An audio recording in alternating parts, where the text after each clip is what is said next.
Classroom procedures really are taught basically in the same way that content is taught. Vision of the whole, break it down into parts, teach the parts while connecting those to the whole, check for understanding.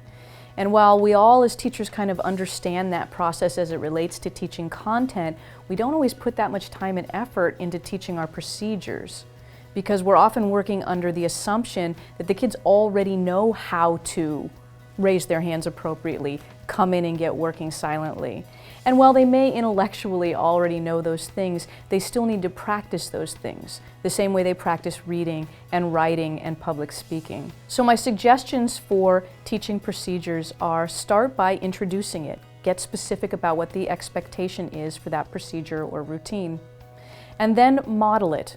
You go through the steps of the procedure, or fishbowl it. Bring up some students and they go through the steps so that the kids see it in action, but in a mini microcosm kind of way. Then have the class actually practice it.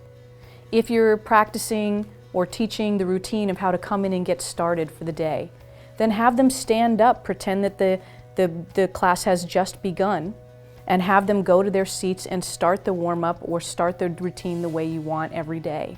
And debrief that. And then have them do it again, and then debrief it again. This kind of practice, the same way we would teach them how to do questioning in a reading or how to summarize a piece of content, we can bring that same structure and that same practice and reinforcement to the teaching of the key procedures in our classroom that we really need them to do appropriately and effectively every time we ask them to do it. You might also want to add in a visual or nonverbal reinforcement of some kind.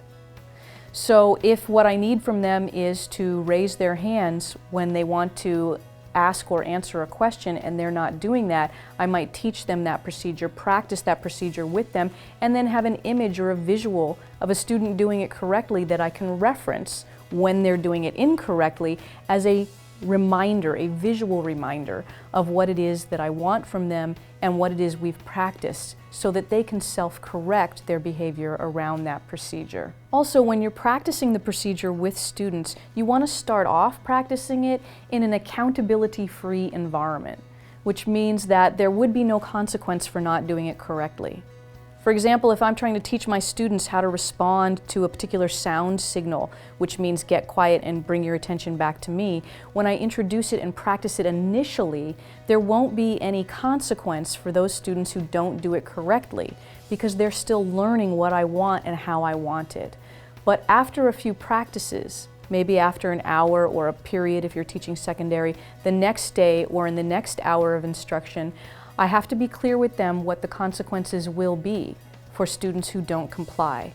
And then I have to consistently enforce those consequences so that students understand that I'm serious about how I want this and the way it's going to be, so that they all comply the way I want them to comply.